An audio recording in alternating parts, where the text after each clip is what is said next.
Assalamualaikum warahmatullahi wabarakatuh.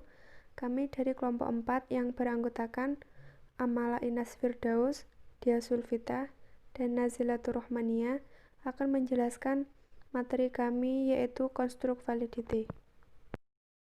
Untuk yang pertama, saya akan menjelaskan tentang pengertian validitas konstruk. Ada beberapa pendapat menurut para ahli.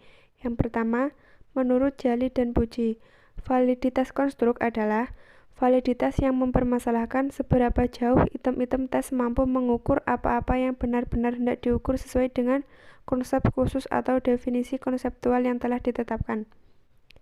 Secara definitif, konstruk merupakan suatu sifat yang tidak dapat diobservasi tetapi kita dapat merasakan pengaruhnya melalui salah satu atau dua indera kita. Yang kedua, menurut Sugiono, uji validitas adalah suatu langkah pengujian yang dilakukan terhadap isi atau konten dari suatu instrumen dengan tujuan untuk mengukur ketepatan instrumen yang digunakan dalam suatu penelitian. Jadi, dapat disimpulkan bahwa validitas konstruk ini merujuk kepada kesesuaian antara hasil pengukuran alat ukur dengan konsep atau konstruk teoritis tentang variabel yang diteliti. Validitas konstruk berkaitan dengan fenomena dan objek yang abstrak, tetapi gejalanya dapat diukur dan dapat diamati. Validitas konstruk dapat digunakan untuk mengukur sikap, minat, konsep diri, lokus fokus, gaya kepemimpinan, motivasi berprestasi, dan lain-lain, maupun yang sifatnya performa maksimum seperti instrumen untuk mengukur bakat dengan tes bakat, intelijensi atau kecerdasan intelektual, kecerdasan emosional, dan lain-lain. Di sini saya mengambil contoh pengetahuan tentang gizi balita, ibu-ibu hamil yang datang ke rumah sakit.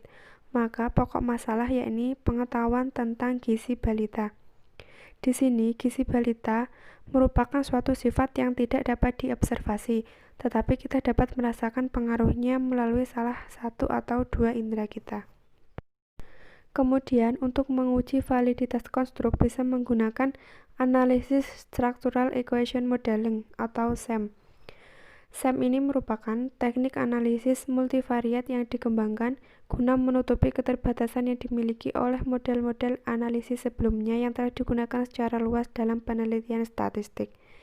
Model-model yang dimaksud diantaranya adalah regression analysis atau analisis regresi, path analysis atau analisis jalur, dan confirmatory factor analysis atau analisis faktor konfirmatori. Analisis regresi menganalisis pengaruh satu atau beberapa variabel bebas terhadap variabel terikat. Analisis pengaruh tidak dapat diselesaikan menggunakan analisis regresi ketika melibatkan beberapa variabel bebas, variabel antara, dan variabel terikat. Penyelesaian kasus yang melibatkan ketiga variabel tersebut dapat digunakan analisis jalur. Analisis jalur dapat digunakan untuk mengetahui pengaruh langsung, pengaruh tidak langsung, dan pengaruh total suatu variabel bebas terhadap variabel terikat. Analisis pengaruh semakin bertambah kompleks lagi ketika melibatkan beberapa variabel laten dan variabel terukur langsung. Pada kasus demikian, teknik analisis yang lebih tepat digunakan adalah Structural Equation Modeling atau SEM tadi. Oke, selanjutnya saya akan menjelaskan tentang perbedaan SEM dengan teknik multivariat lainnya. Beberapa yang harus kita ketahui dalam membedakan SEM dengan regresi biasa dan teknik multivariat lainnya. Nah, perbedaan SEM dengan yang lainnya diantaranya itu yang pertama, yakni SEM membutuhkan lebih dari sekedar perangkat statistik yang didasarkan atas regresi biasa dan analisis varian. Yang kedua, regresi biasa umumnya menspesifikasikan hubungan kausal antara variabel-variabel teramati, sedangkan pada model variabel laten SEM, hubungan kausal terjadi di antara variabel-variabel tidak teramati atau variabel-variabel laten.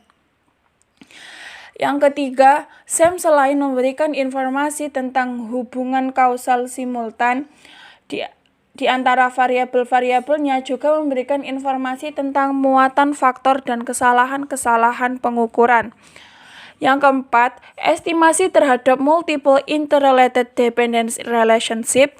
Pada SEM, sebuah variabel bebas pada satu persamaan bisa menjadi variabel terikat pada persamaan lain. Menurut Widodo mengemukakan 10 keistimewaan SEM sebagai berikut. Yang pertama, mampu memperlakukan variabel endogenus dan variabel eksogenus sebagai variabel acak dengan kesalahan pengukuran. Yang kedua, mampu memodelkan variabel laten dengan sejumlah indikatornya. Yang ketiga, mampu membedakan kesalahan pengukuran dan kesalahan model. Yang keempat, mampu menguji model secara keseluruhan, bukan hanya menguji koefisien model secara individu. 5. Mampu memodelkan variabel mediator. Yang 6, mampu memodelkan hubungan antar error. Yang ketujuh, mampu menguji silang koefisien model dari berbagai kelompok sampel. Yang kedelapan, mampu memodelkan dinamika suatu fenomena. Yang kesembilan, mampu mengatasi data yang hilang. Dan yang terakhir, yang ke-10, mampu menangani data tidak normal. Ya, itu tadi tentang perbedaan SEM dengan teknik multivariat lainnya. Karena berbeda dengan teknik analisis yang lain yang hanya bisa mengukur hubungan kausal searah saja. Nah, SEM di sini juga memungkinkan menganalisis hubungan dua arah yang sering kali muncul dalam ilmu sosial dan perilaku. SEM termasuk keluarga multivariat statistik dependensi yang memungkinkan dilakukannya analisis satu atau lebih variabel independen yang dilibatkan boleh berbentuk variabel kontinu atau discrete, dalam bentuk variabel laten atau teramati. Dalam prakteknya, SEM merupakan gabungan dari dua metode statistika yang terpisah yang melibatkan analisis vektor yang dikembangkan di psikologi dan psikometri dan model persamaan simultan yang dikembangkan di ekonometrika. Nah, selanjutnya yaitu penjelasan tentang keterbatasan SEM. Beberapa keterbatasan yang dimiliki oleh SEM adalah sebagai berikut menurut Widodo. Yang pertama, SEM tidak digunakan untuk menghasilkan model, namun untuk mengkonfirmasi suatu bentuk model. Yang kedua, hubungan kausalitas di antara variabel tidak ditentukan oleh SEM, namun dibangun oleh teori yang mendukungnya.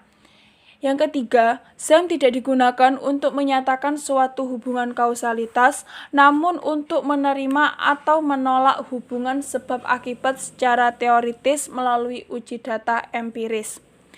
Dan yang terakhir yaitu studi yang mendalam mengenai teori yang berkaitan menjadi model dasar untuk pengujian aplikasi SEM. Jadi itu tadi keterbatasan SEM yang dimiliki hanya 4. Selanjutnya yaitu penjelasan tentang tahapan dalam SEM yang akan dijelaskan oleh Mbak Amalah. Saya di sini akan menjelaskan tentang tahapan-tahapan dalam SEM. Nah, tahapan dalam SEM itu ada 7 tahapan. Apa saja sih tahapannya? Nah, tahapan yang pertama yaitu adalah tahapan pengembangan model berdasarkan teori yang mana tujuannya untuk mengembangkan sebuah model yang mempunyai justifikasi pembaruan serta teoritis yang kuat guna mendukung upaya analisis terhadap suatu masalah yang sedang dikaji atau diteliti. Nah, yang kedua adalah pengembangan diagram lintas atau path diagram, yang mana untuk menggambarkan model teoritis yang telah dibangun pada langkah pertama ke dalam sebuah diagram jalur agar peneliti itu mudah dapat mencermati hubungan kausalitas yang ingin diujinya. Selanjutnya yang ketiga adalah mengkonversi diagram jalur ke dalam persamaan struktural, yang mana langkah ini untuk membentuk persamaan-persamaan pada model struktural dan model pengukuran. Selanjutnya adalah pemilihan data input dan teknik estimasi, yang mana tujuannya untuk menetapkan data input yang digunakan dalam pemodelan dan teknik estimasi model.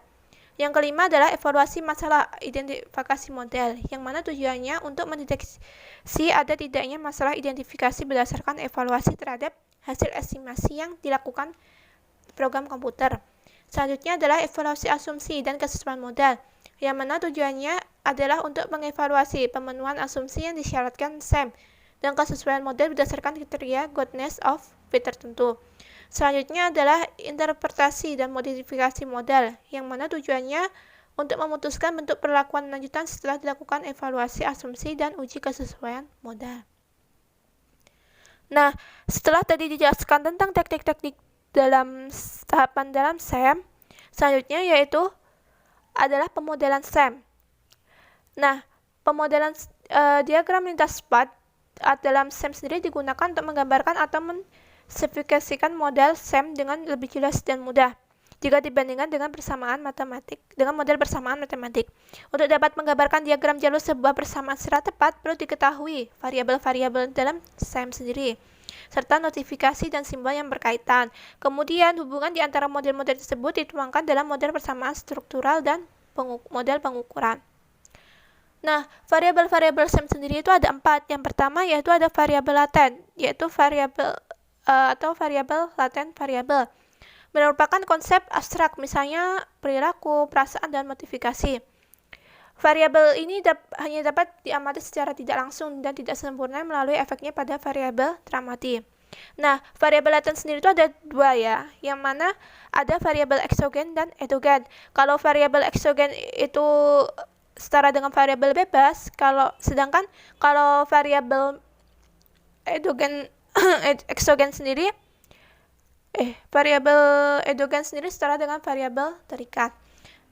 Nah, notifikasi untuk matematik dari variabel laten eksogen adalah tanda kutip KSI dan variabel laten endogen ditandai dengan eta.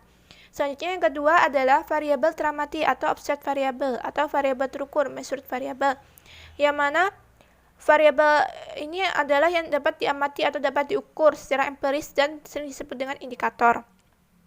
Nah, pada metode penelitian survei yang menggunakan kuesioner, setiap pertanyaan pada kuesioner mewakili sebuah variabel teramati. Variabel teramati yang berkaitan atau merupakan efek dari variabel laten eksogen itu diberi label X, sedangkan yang berkaitan dengan variabel laten endogen itu diberi label Y.